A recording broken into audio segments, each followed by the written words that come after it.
Hello viewers, இது நான் உங்கள் சூர்யா. நீங்கள் பார்த்துட்டு இருக்கிறது நம்ம லைப்ரரிஸ். இந்த எபிசோடில் நம்ம எந்த படத்தை பற்றி பார்க்க போகிறோன்னா, ஒரு மலையாள படமான தியான் ஸ்ரீனிவாஸ், அபர்ணா தாஸ் உள்ளிட்ட பல பேர் நடித்த சீக்ரெட் படம் எப்படி இருக்குன்னு பார்க்கலாம் வாங்க. படத்தோட கதை என்னென்னா, அதாவது நம்ம ஹீரோவை அவர் ஒரு ஃப்ரெண்டு நாடி ஜோசியை பார்க்க கூட்டிகிட்டு போவார். அது வரைக்கும் ஹீரோவோட லைஃப் நல்லா தான் போயிட்டுருக்கோம். நாடி ஜோசியத்தை போய் பார்க்கும்போது ஹீரோவுக்கு கல்யாணம் ஆகாது. அதாவது அவர் கல்யாணம் ஆகிற பொண்ணு சீக்கிரமாக இறந்து போயிடுவாங்க, அவங்க வயசு கம்மியாக தான் இருக்கும் அப்படின்னு சொல்லி இந்த நாடி ஜோசியர் சொல்லவும் ஹீரோ அந்த இடத்துல பதப்பதைச்சு போயிடுறாரு.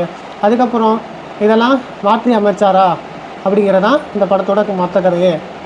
இந்த படத்தில் ஹீரோ படத்தோட ஸ்டார்டிங்கில் ஒரு 10 நிமிஷம் தவிர மீதி எல்லா இடத்துலையும் சோகமாகவே இருக்கார். அதுக்கு என்ன காரணம்னா, அவர் ஃப்ரெண்டு சும்மா இருந்தவரை கூட்டிகிட்டு போயிட்டு நாடி ஜோசியம் பார்க்கலாம்னு சொல்லி கூட்டிகிட்டு போயிட்டு அவர் மனசையை மாற்றிடுறாரு. அதில் வந்து அவர் கட்டிக்கு போகிற பிள்ளைக்கு ஏதாவது ஆயிடுமோன்னு ஒரு பதட்டத்திலே இருக்கார். அது மட்டும் இல்லாமல் அந்த நாடி ஜோசியத்தை எப்படியாவது முறியடிச்சு ஆகணும்னு சொல்லிட்டு ஹீரோ ஒரு இடத்துக்கு போய் அங்கே போனோன்னே அங்கே ஒருத்தருக்கு அவர் ஒரு பரிகாரம் சொல்கிறாரு.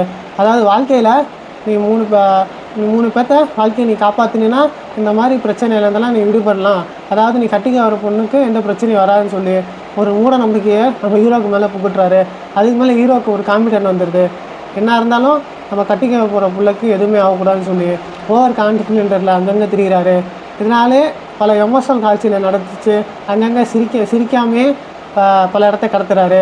ஹீரோ ஃப்ரெண்டை பொறுத்த வரைக்கும் அவங்களாம் ஒரு கேஷுவலாகவே இருக்காங்க. அவங்க ஹீரோ இந்த இதுக்குள்ளே மாட்டி விட்டுட்டு அவங்க ஹீரோ கூடயே ட்ராவல் பண்ணிகிட்ருக்காங்க. அது மட்டும் இல்லாமல் படத்தில் ப்ளஸ்ஸுங்கிறது என்னென்னா, நான் பார்க்குறது என்னென்னா, ஹீரோயினுக்கு இப்படி, அதாவது அவர் கட்டிக்கிற போகிற பொண்ணுக்கு இப்படி ஆயிருமே தெரிஞ்சுமே அந்த பொண்ணை கைவிடாமல் அந்த இதுக்காக பரிகாரத்தை தேடி அந்த பிள்ளையை காப்பாற்றுங்கன்னு நினைக்கிறது தான் எனக்கு இதில் பாசிட்டிவாக தோணுது. அது மட்டும் இல்லாமல் இதில் பல கதைகள் சொல்கிறாங்க. அதாவது இல்யூஷன், ஃபாஸ்ட்டு, அந்த மாதிரி கனவுல நடக்கிறதுலாம் நிஜத்தில் நடக்கும். அந்த மாதிரி விஷயங்கள்லாம் பல நியூமராலஜி, சைக்காலஜி விஷயங்கள்லாம் சொல்கிறாங்க. அது எதுவுமே நம்மளுக்கு புரிய மாதிரி இல்லை. அதாவது நார்மல் ஆடியன்ஸுக்கு எதுவுமே புரிகிற மாதிரியே அவங்க எதுவுமே சொல்ல வரல.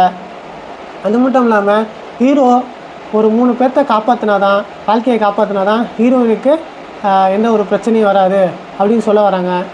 அப்படி பண்ண முடியும் மாறிடுமான்னு இது ஒரு செயற்கைத்தனமாகவே இருக்கே தவிர, அதுக்காகவே ஒரு 3 பேர்த்த காண்டடாக போய் அங்கங்கே சண்டை போட்டு காப்பாற்றுறாரு. இதெல்லாம் எதுவுமே, இந்த காட்சிகள் எதுவுமே நம்ப முடியவே இல்லை. இந்த மாதிரி பல காட்சிகள் நம்பப்படியாகவே படத்தில் இருக்குது. சில சொல்லப்பட்ட எதுவுமே நம்ம மனதில் எதுவுமே நிற்கலை. ஒரு பெரிய இம்பாக்டே இந்த படத்தில் எங்கேயும் கடத்தலை. ஸோ நீங்கள் ஃப்ரீயாக இருந்தீங்கன்னா இந்த படத்தை கொஞ்சம் ட்ரை பண்ணலாம். மற்றபடி இந்த படத்தில் எந்த அடன் கண்டென்ட்டும் இல்லை. இந்த படமானது சன்நெக்ஸ்ட் OTT ஆப்லேயே அவைலபிளாக இருக்குது. ஸோ ஃப்ரீயாக இருந்தீங்கன்னா போய் பாருங்கள். நான் உங்களை அடுத்த ஒரு நல்ல படத்தோடு சந்திக்கிறேன். இது நான் உங்கள் சூர்யா.